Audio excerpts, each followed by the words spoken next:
Saat ini, jumlah warga binaan Lapas Kelas 2B Sekayu Musi Banyuasin sudah over kapasitas, sehingga rentan akan tertular virus COVID-19 antar sesama narapidana yang menghuni di Lapas Kelas 2B Sekayu.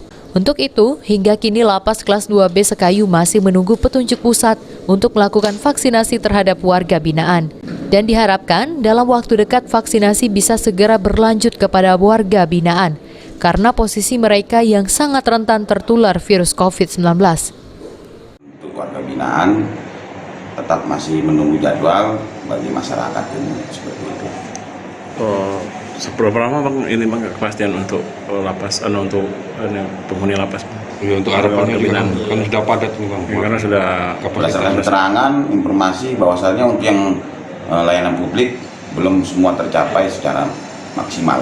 Jadi sifatnya kita masih menunggu untuk masyarakat ataupun warga binaan itu sendiri.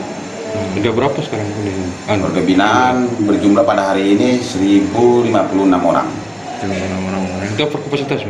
Per kapasitas kita 300 orang dan diisi Lapas Kayu pada hari ini 1.056 orang.